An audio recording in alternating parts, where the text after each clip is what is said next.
amis, c'est un privilège pour nous, encore une fois, de nous retrouver. La thématique d'aujourd'hui, la bataille d'Armageddon. C'est un sujet, je vais te demander de bien analyser, parce que je sais qu'il y a eu des films, on a beaucoup parlé là-dessus. Donc je vais vous proposer une lecture un peu différente de ce sujet. Cahier, papier, nous allons voir le sujet. Alors, la bataille d'Armageddon, à quel moment pouvons-nous la situer? Nous pouvons que la situer parmi les fléaux, dans les fléaux. Quand on prend Apocalypse chapitre 16, le seul endroit dans la Bible où on parle d'Armageddon, c'est Apocalypse chapitre 16. Apocalypse chapitre 16 parle des fléaux. Et n'oublions pas que les fléaux font partie du jugement de Dieu. Les fléaux vont frapper que des vivants. Les fléaux ne vont pas frapper ceux qui sont ressuscités. Les fléaux vont frapper. Qui sont ces personnes que les fléaux seront appelés à frapper? Apocalypse chapitre 18, le verset 4. Et j'ai entendu du ciel une autre voix qui disait: sortez du milieu d'elle, mon peuple, afin que vous ne participiez point à ses péchés et que vous n'ayez point part à ses fléaux. Donc il y a un appel qui est adressé aux enfants de Dieu, et après cela, qu'est-ce qu'on verra? Les fléaux vont frapper la terre. Donc aucun enfant de Dieu ne sera frappé par les fléaux. Il nous faut bien comprendre ça. Aucun enfant de Dieu ne sera frappé des fléaux. Ok? Donc, le chapitre, comme je vous ai dit, qui traite des fléaux, c'est le chapitre 16 d'Apocalypse. Hein? Le verset, non pas seulement les fléaux, mais en particulier la thématique d'aujourd'hui, puisque la thématique d'aujourd'hui, on va pas traiter des fléaux, n'est-ce pas? Mais on va parler de la sixième, la sixième plaie, le sixième fléau, qui se trouve à partir du verset 12. Alors, que les choses soient claires. Quand le verset 12 s'accomplira, du moins quand le premier fléau va frapper la terre, il faudra en déduire que le temps de grâce sera terminé. Puisque rappelons-nous, nous venons de lire Apocalypse chapitre 18, le verset 4. Donc il y a un appel qui est adressé aux enfants de Dieu pour sortir de Babylone. Une fois que tous les enfants de Dieu seront sortis de Babylone, là le temps de grâce sera terminé et les fléaux vont frapper. Alors cette introduction-là, j'insiste là-dessus parce que quand on va vraiment décliner vraiment Armageddon pour qu'il n'y ait pas d'ambiguïté là-dessus. Okay? Donc, j'insiste encore, dans Apocalypse, le chapitre 14, n'est-ce pas? Dans Apocalypse, le chapitre 14, on nous parle de 3 anges. Alors, pourquoi je remonte au chapitre 14? Parce que Apocalypse, chapitre 15, qui traite des fléaux, qui parle des fléaux, Apocalypse 15, Apocalypse 16, qui parle des fléaux. Le premier verset d'Apocalypse 15 commence par « puis ». On peut remplacer « puis » par « après cela ». Après quoi? Alors, nous remontons au chapitre 14, n'est-ce pas? Du verset 6 à 13, on nous parle de 3 anges. Alors, je résume parce que, et je vais détailler s'il le faut un peu plus tard. 3 anges. À partir du verset 6 jusqu'au verset 13, je répète, on parle de 3 anges. Et après cela, à partir du verset 14 jusqu'au verset 20, vous allez noter que l'on traite de la moisson. Et vous verrez qu'il y a 2 moissons. Lisez très attentivement et vous verrez ça. Il y a une qui sera faite par le Fils de l'homme, donc c'est la première moisson. Il y a une seconde qui sera faite par un ange. Donc, Apocalypse chapitre 5, Apocalypse chapitre 14, est très, comme on dit ça, est très explicite. Dans un mot au petit troupeau, la page 9 et 10, non, la page 10 et 11, excusez-moi, j'ai mon portable. Donc je disais un mot petit troupeau, la page 10 et 11. Alors, ce livre-là fut écrit entre autres par James White et Ellen White. Hein. Alors c'est un livre que l'on ne trouve pas dans le milieu français à ma connaissance, mais c'est un livre que l'on trouve dans les pays anglais, en particulier aux États-Unis. Ça ne coûte pas cher. Un petit fascicule, ça coûte même pas 2 dollars. Même pas 2 dollars. Alors je vais vous lire un extrait, la page 10 et 11. Toutes les classes croyantes du second avènement sont d'accord que l'ange qui est présent dans le 6e et 7e verset de ce chapitre représente le message de l'avènement pour l'Église et le monde. Si cela est vrai, alors les 5 anges présents dans ce chapitre représentent, notez, 5 messages distincts avant l'avènement où nous sommes laissés sans règle pour interpréter ce chapitre. Donc, Apocalypse chapitre 14 ne nous parle pas seulement que 3 anges, mais nous parle de 5 messages. 5 messages qui ont une relation avec les 3 anges. C'est vrai, quand le jour opportun nous avons parlé de ce chapitre, ce n'est pas l'objet de l'étude. On va essayer d'identifier les 5 messages, sans pour cela insister dessus. Le verset 14 d'Apocalypse 7, voilà le premier. Il disait d'une voix forte, craignez Dieu et donnez-lui gloire, car l'heure de son jugement est venue, et adorez celui qui a fait le ciel et la terre et la mer et les sources d'eau. C'est le premier message. Notez, il disait d'une voix forte. Ok? D'une voix forte. Après, donc c'est le premier. Le second, verset 8, et un second ange, suivi en disant, elle est tombée, Babylone la grande, qui a abreuvé toutes les nations du vin de la fureur de son impudicité.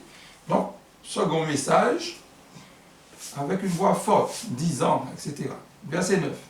Et un troisième ange, les suivit en disant, d'une voix forte, si quelqu'un adore la bête et son image, et reçoit une marque sous son front ou sous sa main, etc.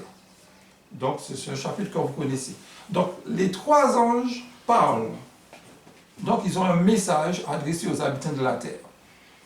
Regardons maintenant Apocalypse 14. On verra le verset 5.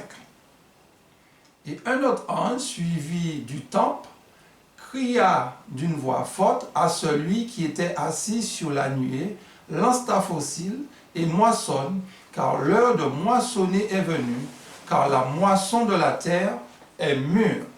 Donc notez, il est dit, il y a un ange qui sort du temple et qui crie d'une voix forte et qui va s'adresser à Christ, qui va dire maintenant le moment est venu où tu peux moissonner. Alors ça c'est une étude sur la moisson, mais on va pas, je peux trop insister dessus. Nous avons quand même fait une étude sur la moisson, je vous demande de regarder, mais je ne pense pas que j'ai fait la relation avec Apocalypse 14, mais notez que dans la moisson il y a toujours 2 fruits, il y a 3 rites, mais 2 fruits. Prenez la fête de la moisson, vous verrez, il y a les prémices et les seconds fruits. Donc, nous avons verset 15, une voix forte. Donc, nous avons un 4e message. On est d'accord? Et après, on a au verset 18, et un autre ange qui avait autorité sur le feu sortit de l'autel et s'adressa d'une voix forte à celui qui avait la fossile tranchante, disant, lance ta fossile tranchante et vendange les grappes de la vigne de la terre, car les raisins de la terre sont mûrs. Notez avec moi, l'inspiration nous parle de voix forte.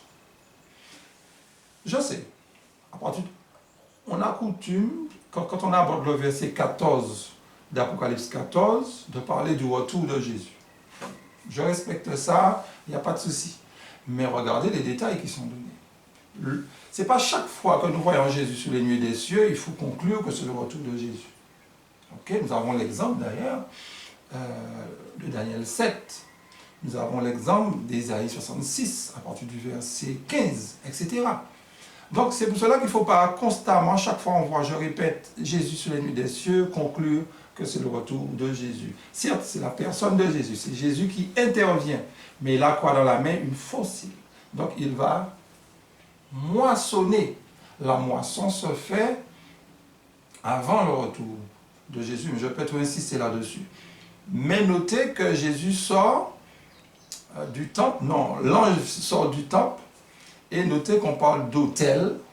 Donc ce sont des ustensiles qui se trouvent dans le sanctuaire. Mais ce n'est pas tout à fait l'étude, on ne va pas trop insister là-dessus. Et donc, le verset 15 d'Apocalypse 14, un autre ange sorti du temple cria d'une voix forte à celui qui était assis sur la nuée, lance ta fossile et moissonne, car l'heure de moissonner est venue, car la moisson de la terre est mûre. Là, vous voyez maintenant un cinquième, certes, vous voyez aussi une seconde moisson. Une seconde moisson. Donc, mes amis, notez encore, on parle du temple, on parle d'une voix forte, on parle aussi de fossiles, donc, où Dieu tranche toujours, où il crible, et on parle aussi du temple, j'ai déjà dit ça. Donc tout ça pour nous montrer, mes amis, nous sommes pendant la récolte. Nous sommes pendant la récolte. Et pour ceux qui sont abonnés à la chaîne, pour ceux qui suivent, notez, toutes les études convergent à la purification de l'Église, et l'Église aura le privilège d'aller chercher les autres frères et sœurs qui se trouvent dans d'autres dénominations. Ça ne veut pas dire qu'on ne peut pas le faire maintenant, parce que des fois il y a une incompréhension entre nous, parce que des fois quand je dis ça, j'ai omis de dire chaque fois que ça ne veut pas dire que nous sommes des missionnaires, nous sommes des enfants de Dieu. Toute âme est une âme à sauver. Donc nous sommes appelés à partager l'évangile, quelle que soit la personne. Que les choses soient claires, parce que personnellement, je parle de Dieu à tout le monde. Je n'ai pas de problème à ce niveau. Donc la grâce appartient à tout le monde. Mais je sais que bientôt, l'évangile va toucher toutes les stations du monde. Là maintenant, il est retenu ici là, à cause du système politique, à cause des persécutions. Mais bientôt, quand Dieu va baptiser son Église, l'Église pourra remplir sa tâche avec force et puissance. Alors mes amis, donc il est clair, mes amis, dans l'Apocalypse chapitre 14, avant de prendre l'Apocalypse 15 et 16, Apocalypse chapitre 14 nous présente le Fils de l'homme, Jésus, qui va faire la moisson, le Fils de l'homme qui va récolter dans son Église. Donc Dieu va ôter l'ivraie, et le bon grain sera baptisé du Saint-Esprit. Mais pour ceux qui ont fait l'étude de la moisson, vous verrez que la seconde moisson, c'est le bon grain qui sera ôté de l'ivraie. Parce que quand vous regardez Apocalypse 18, le verset 4 que nous avons lu, notez que ce sont les enfants de Dieu qui vont sortir de Babylone. Mais dans l'Église, pendant qu'il y a la cohabitation entre l'ivraie et le bon grain, c'est l'ivraie qui sera ôtée. Mais remarquez que quand les enfants de Dieu sortent de Babylone, notez que c'est le bon qui sort du mauvais, entre guillemets, ok, qui sort de cela. Donc, notez ce détail-là. Là maintenant, nous irons dans l'Apocalypse chapitre 15, le verset 1 à 3. Regardez les précautions que nous prenons avant d'aborder le sujet. Aborder le sujet et vous verrez pourquoi je l'ai fait. Apocalypse chapitre 15, les 3 premiers versets, dit ce qui suit. Puis je vis dans le ciel un autre signe, grand et admirable, 7 anges qui tenaient 7 fléaux, les derniers, car par eux s'accomplit la colère de Dieu. Et je vis comme une mer de verre mêlée de feu, et ceux qui avaient vaincu la bête et son image, et le nom de son nom, debout sous la mer de verre, ayant des palmes de Dieu, des arbres, pardon, de Dieu. Et ils chantent le cantique de Moïse, le serviteur de Dieu, et le cantique de l'agneau, en disant, « Tes œuvres sont grandes et admirables, Seigneur Dieu Tout-Puissant, tes voies sont justes et véritables, Roi des nations. » Nous avons, comme je vous ai dit, puis, ça veut dire qu'après que ces 5 messages-là auront été prêchés, qu'est-ce que j'en vois? Il voit maintenant les fléaux sous le point de frapper la terre. Comme je vous ai dit en préambule, c'est que les fléaux vont s'accomplir après le temps de grâce. Ce n'est pas au moment où Jésus arrive sous les nuées des cieux que le temps de grâce se termine.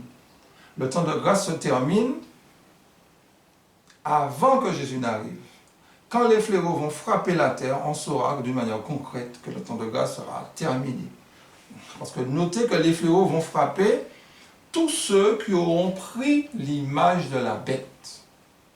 Tous ceux, je répète, qui auront pris l'image de la bête seront concernés par les fléaux. Et notez que ces personnes qui ne vont pas prendre l'image de la bête vont chanter le cantique de Moïse et le cantique de l'agneau. Le cantique de Moïse, ce n'est pas innocent. Pourquoi Moïse et pourquoi ils mettent l'accent sur les œuvres de Dieu qui sont grandes, etc. Rappelez-vous, quand ils ont composé le cantique de Moïse, qu'est-ce qui venait de se passer? Mais c'est un sujet que je n'ai pas encore abordé avec vous, donc on va le taire pour le moment. Donc, mes amis, notez, Apocalypse chapitre 15 s'accomplira après le temps de grâce. Le verset 5 jusqu'au verset 8 nous dit « Après cela, je regardai, et le temple du tabernacle du témoignage fut ouvert dans le ciel, et les 7 anges qui tenaient les 7 fléaux sortirent du temple, revêtus d'un fin lin, non, de lin pur, éclatant, et ayant des ceintures d'or autour de la poitrine. Et l'un des 4 êtres vivants donna aux 7 anges 7 coupes d'or, pleines de la colère de Dieu, qui vit au siècle des siècles. Et le temple fut rempli de fumée à cause de la gloire de Dieu et de la puissance. Et personne ne pouvait entrer dans le temple jusqu'à ce que les 7 fléaux et les 7 anges fussent accomplis. Donc quand le jugement se termine, dans le lieu très saint, ils sont dans le temple. Et puis après, on va remettre. Ce qui va se passer, on va remettre la coupe des 7 fléaux, n'est-ce pas, aux anges qui vont déverser la colère de Dieu. Ok?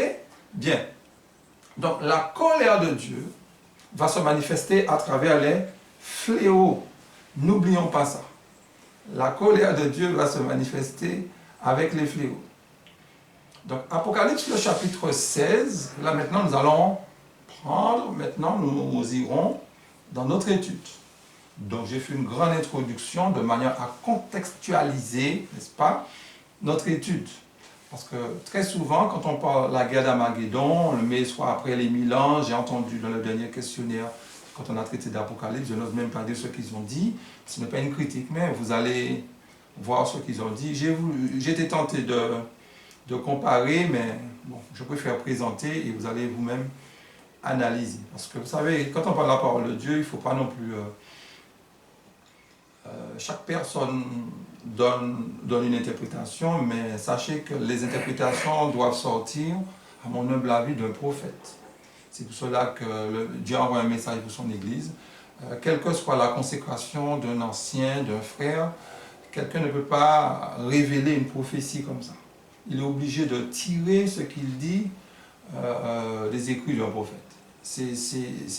Je parle de prophétie biblique. Ok? Et c'est pour cela que ce que je vous dis, je ne l'ai pas tiré de moi. Ok? Je l'ai tiré du message que Dieu a envoyé pour son Église. Ok? Donc, Apocalypse le chapitre 12, Apocalypse 16, versets 12 à 16, le 6e verset s'accoupe sous le grand fleuve, l'Euphrate, et son otarie, afin que le chemin des rois venant de l'Orient fût préparé. Et je vis sortir de la bouche du dragon, et de la bouche de la bête, et de la bouche du faux prophète, 3 esprits impurs semblables à des grenouilles. Car ce sont des esprits de démons qui font des prodiges et qui vont vers les rois de toute la terre afin de les rassembler pour le combat du grand jour du Dieu Tout-Puissant. Voici, je viens comme un voleur, heureux celui qui veille et qui garde son vêtement, afin qu'il ne marche pas nu et qu'on ne voit pas sa honte. Et ils les rassemblèrent dans le lieu appelé en hébreu Armageddon. 6e plaie. Confirmé par la puissance miraculeuse. Ok. Excusez-moi. 6e plaie. Qu'est-ce qu'on constate? Dieu nous parle d'un ange qui va verser quoi? Sa coupe sur un grand fleuve. Le fleuve, c'est quoi? Le fleuve de l'Euphrate. L'Euphrate, comme vous le savez, se trouve pas trop loin de l'Irak. Il y a plusieurs branches. Hein? Ça se trouve pas trop loin de l'Irak. L'inspiration nous dit, on ne fait pas d'interprétation, on dit ce qu'on a lu. Le fleuve va tarir. Ok? Et le fleuve va disparaître dans quelque temps. Le fleuve va tarir, il n'y aura plus d'eau dedans. Ce qui va permettre, n'est-ce pas, à des rois de venir, de prendre ce chemin, de prendre cette vallée. Parce qu'elle dit, et son otarie, afin que le chemin des rois venant de l'Orient fût préparé. Donc l'eau va disparaître pour permettre à des rois d'avoir accès, de descendre là. Ok? Et on parle de cette trilogie-là, on parle du dragon, on parle de la bête, on parle du faux prophète. Hein? Et ces trois-là vont rassembler tous les habitants de la terre pour le grand combat du Dieu Tout-Puissant. Donc il y aura une grande bataille où ça, dans ce coin-là, quand le fleuve va disparaître, il y aura une grande bataille. Et il y a une bénédiction, une béatitude sur tous ceux qui seront du côté de l'Éternel, parce qu'il est dit, heureux celui qui veille et qui garde ses vêtements. Ok? Donc la bataille, mes amis, se fera dans un lieu, je dis bien dans un lieu, appelé Armageddon. Armageddon est un lieu. C'est ce que dit l'inspiration. Alors, entendons-nous bien, mes amis. Entendons-nous bien, bien, bien. La guerre d'Armageddon, premièrement, ne se fera pas après les 1000 ans. La guerre d'Armageddon n'a pas encore commencé. Parce que la guerre d'Armageddon, c'est pendant les fléaux. Le premier n'a même pas encore frappé la terre. La guerre d'Armageddon, c'est après le 5e, donc le 6e fléau. La guerre d'Armageddon, c'est quoi? C'est le fleuve de l'Euphrate qui va disparaître, et puis il y aura des personnes qui vont descendre pour livrer une guerre contre Dieu. Mais si Dieu n'est pas encore venu, contre qui? Mais Dieu n'est pas encore venu, parce que vous savez que Jésus reviendra après le 7e fléau, après le grand tremblement de terre que Jésus viendra. Et là, on parle d'un 6e. Du 6e, Jésus dit, voici je viens. Ne vous inquiétez pas, nous allons voir tout cela. Mais si on s'arrête seulement, je dis bien seulement, au texte d'Apocalypse 16, ce n'est pas suffisant pour bien cerner cette étude. C'est pour cela qu'on va rester dans le livre d'Apocalypse. Et je vais vous montrer un autre texte qui va compléter ce que nous venons de lire. Prenez avec moi, si vous voulez bien, Apocalypse chapitre 19, le verset 11 à 21. Je dis bien Apocalypse 19, le verset 11 à 21. Puis je vis le ciel ouvert, et voici parut un cheval blanc. Celui qui le montait s'appelait Fidèle et Véritable, et il juge et combat avec justice. Ses yeux étaient comme une flamme de feu, sur sa tête étaient plusieurs diadèmes. Il avait un nom écrit que personne ne connaît, si ce n'est lui-même. Et il était revêtu d'un vêtement teint de sang. Son nom est la parole de Dieu. Les armées qui sont dans le ciel le suivaient, sur des chevaux blancs, revêtus d'un fin lin, pur, blanc et pur. De sa bouche sortait une épée aiguë pour frapper les nations. Il les pétera avec une verge de fer, et il foulera la cuve du vin de l'ardente colère de Dieu Tout-Puissant. Il avait sur son vêtement et sur sa cuisse un nom écrit « Roi des rois et Seigneur des seigneurs ». Et je vis un ange qui se tenait dans le soleil, et il cria d'une voix forte, disant à tous les oiseaux qui volaient par le milieu du ciel, « Venez, rassemblez-vous pour le grand festin de Dieu, afin de manger la chair des rois, la chair des chefs militaires, la chair des puissants, la chair des chevaux et de ceux qui les montent, la chair de tout libre, esclaves, petits et grands. Et je vis la bête et les rois de la terre et leur armée rassemblés pour faire la guerre à celui qui était assis sous le cheval et son armée. Et la bête fut prise et avec elle le faux prophète qui avait fait devant elle les prodiges par lesquels il avait séduit ceux qui avaient pris la marque de la bête et adoré son image. Ils furent tous deux jetés vivants dans l'étang ardent de feu et de soufre. Et les autres furent prises avec elle, et le faux prophète qui avait fait devant elle les prodiges par lesquels elle avait séduit ceux qui avaient pris la marque de la bête et adoré son image. Ils furent tous les deux jetés vivants dans l'étang ardent de feu et de soufre, et les autres furent tués par l'épée et qui sortait de la bouche de celui qui était assis sous le cheval, et tous les oiseaux se rassemblèrent, se rassasièrent de leur chair. Excusez-moi, je manque de concentration, il fait un peu chaud. Alors, mes amis, concentrons-nous. Nous voyons ici un cavalier très majestueux. Il y a suffisamment de détails qui sont donnés dessus. Ce cavalier, il n'y a pas photo, c'est Christ. Il n'y a pas seulement un cavalier, il y a toute une cavalerie, puisqu'il est entouré de son armée. Ça devrait être très impressionnant. J'imagine que ça devait être très impressionnant pour Jean quand il a vu ça. Ça devait être très beau. Mais là où je voulais attirer votre attention, au verset 15. Le verset 15 nous dit, on reprend le verset 15, « De sa bouche sortait une épée aiguë pour frapper les nations, et il les pétra avec une verge de fer, et il foulera la cuve du vin de l'ardente colère de Dieu Tout-Puissant. » De sa bouche, il y a quoi qui sort? Une épée. Pour faire quoi? Pour frapper les nations. Donc Jésus vient avec toute sa cavalerie. Il vient faire quoi? Frapper toutes les nations. Du moins, les nations. Ok? Il va les perdre avec une verge de fer. Et on dit, il foulera la cuve du vin de l'ardente colère. Ça vous rappelle quoi, mes amis? La cuve de l'ardente colère de Dieu. Oui, c'est bien ça. Apocalypse 14, c'est bien ça. Lisons-le. Apocalypse 14, le verset 10. Il boira, lui aussi, du vin de la fureur de Dieu, versé sans mélange, dans la coupe de sa colère. Il sera tourmenté dans le feu de soufre, devant les saints anges et devant l'agneau.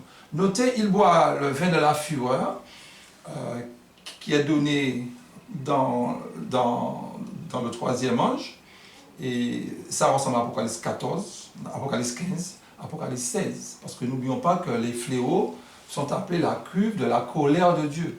Donc Apocalypse 19, à partir du verset 11, fait allusion au fléau. Fait allusion au fléau. Et notez que ceux qui sont frappés là sont ceux qui ont pris l'image de la bête. Quand Jésus revient, l'éclat de son avènement tue tout le monde. Du moins tous les vivants qui seront là, même ceux qui l'ont percé. Ok? Mais que nous dit l'inspiration? Apocalypse chapitre 19, quand l'inspiration parle de cuve là, tous ceux qui auront pris l'image de la bête seront frappés. Donc Apocalypse 19, je répète, a une relation avec le jugement des vivants. Ok? A une relation avec le jugement des vivants. Et notez un détail, il y a deux morts, deux sortes de morts.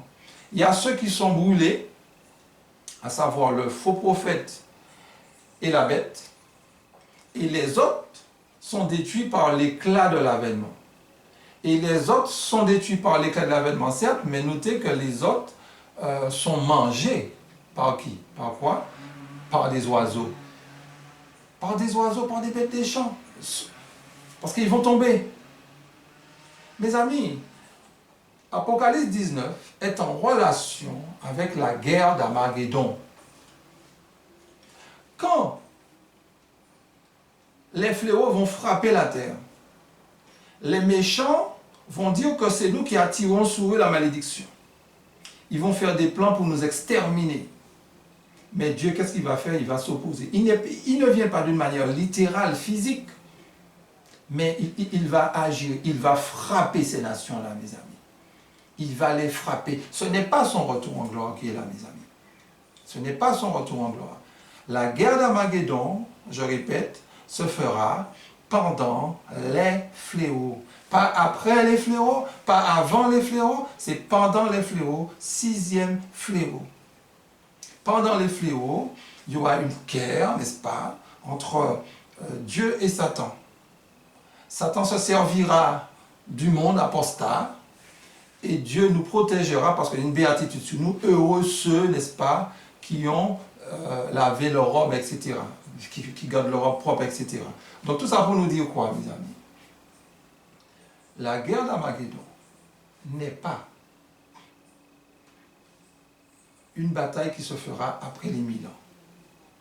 La guerre d'Armageddon ne nous concerne pas d'une manière directe, puisque la guerre d'Armageddon va concerner que les méchants, ceux qui auront pris l'image de la bête. Ok? Donc, qu'est-ce qu'on doit faire? Pour résumer, mes amis, qu'est-ce qu'on doit faire? Le verset nous dit qu'est-ce qu'on va faire. On va s'arrêter plus tard sur notre position. Qu'est-ce que Dieu attend de nous? Mais j'ai omis de vous donner 2 Thessaloniciens, le chapitre 2, le verset 3 à 8. Ce chapitre est important, pourquoi? Parce que ce chapitre-là met l'accent sur la manière que Jésus va venir. Et vous allez comparer avec Apocalypse 19 et vous verrez ces deux venues tout à fait différentes. Apocalypse 19, je dis, que nous venons de voir. Mais là maintenant, nous allons prendre 2 Thessaloniciens, le chapitre 2, le verset 3 à 8. Que personne ne vous séduise d'aucune manière, car il faut que l'apostasie soit arrivée auparavant et qu'on ait vu paraître l'homme du péché, le fils de la perdition, l'adversaire qui s'élève au-dessus de tout ce qu'on appelle Dieu ou de ce qu'on adore, jusqu'à s'asseoir dans le temple de Dieu et se proclamant lui-même Dieu. Ne vous souvenez-vous pas que je vous disais ces choses lorsque j'étais encore chez vous? Et maintenant, vous savez ce qui le retient, afin qu'il ne paraisse qu'en son temps. Car le mystère de l'iniquité agit déjà, il faut seulement que celui qui le retient ait encore disparu. Alors paraîtra l'impie que le Seigneur détruira par le souffle de sa bouche et qu'il anéantira par l'éclat de son avènement. Là, nous avons des Thessaloniciens, certes on parle du retour de Jésus, mais avant le retour de Jésus, on parle du pouvoir papal, n'est-ce pas, qui est appelé le fils de la perdition.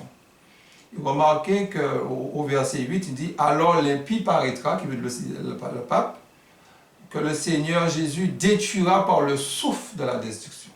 Donc notez là que le pape mourra lors du retour de Jésus. Le pape qui se prétend le Fils de Dieu, mais on verra, comme on dit en créole, ni moi ni où, mais Dieu il va exploser sur place, mes amis, face à l'éclat de la majesté de Dieu. Donc notez que quand Jésus vient, l'éclat de son avènement détruit. Il n'y a pas d'animaux qui vont manger des personnes. Tandis que dans l'Apocalypse chapitre 19, il y a des animaux qui vont manger. Vous pensez bien, quand Jésus revient, aucun animal ne va penser à manger. Aucun animal ne va penser à ces choses-là. Donc Apocalypse 19 se fera légèrement avant le retour de Jésus. Légèrement avant le retour de Jésus. La guerre d'Armageddon se fera légèrement avant le retour de Jésus. Quand l'Éternel dit « Voici, je viens », ça ne veut pas dire qu'il sera là physiquement, mais puisque les gens vont chercher à nous ôter la vie, il sera avec nous, il va les frapper. On ne va pas le voir, mais les gens vont tomber, mes amis. Les gens vont tomber. Les fléaux vont tuer des gens, mes amis. Mais ceux qui ne sont pas morts, les méchants qui vont subsister par rapport aux fléaux, vont périr par l'éclat de l'avènement de Jésus. Alors, comme je vous disais pour terminer, le texte nous dit heureux, n'est-ce pas, ceux qui ont fait croire. On va reprendre le texte. Heureux ceux qui ont lavé leur robe. Heureux ceux qui sont vêtus. Ça, c'est important, mes amis, d'avoir à ce moment-là le caractère de Jésus. Le caractère de Jésus. Alors, le texte nous dit, je le recherche là, voici, je viens comme un voleur, heureux celui qui veille et qui garde ses vêtements afin qu'il ne marche pas nu et qu'on ne voit pas la honte de sa nudité. Heureux celui qui veille. C'est parce qu'à ce moment-là, quand Dieu va intervenir, les seules personnes qui seront protégées sont les personnes qui seront cachées en Christ. Donc mes amis, ce sujet, je ne dis pas qu'il est salutaire, mais le Dieu que nous croyons, c'est un Dieu qui parle. C'est un Dieu qui nous donne aussi des informations. Dieu aussi nous enseigne. Ok?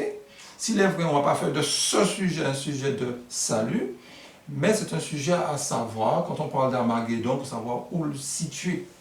Parce qu'on entend un peu du n'importe quoi, je le dis en toute humilité, quelle que soit l'explication que vous allez donner d'Armageddon, il n'y a pas de souci, mais mais il faut le mettre dans les fléaux. Ne mettez pas ni avant, ni après les fléaux, dans les fléaux.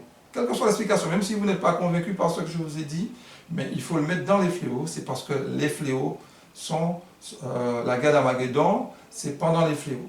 Et notez que le fleuve va tarir.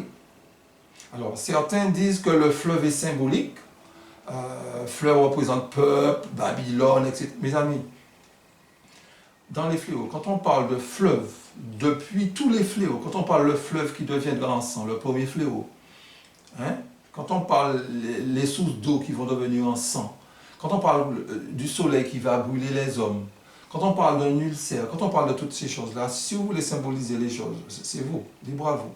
Mais ça s'accomplira littéralement, mes amis. Alors, la question que je peux répondre volontairement, pourquoi le fleuve va tarir là, à ce moment-là? Pourquoi c'est ce fleuve-là?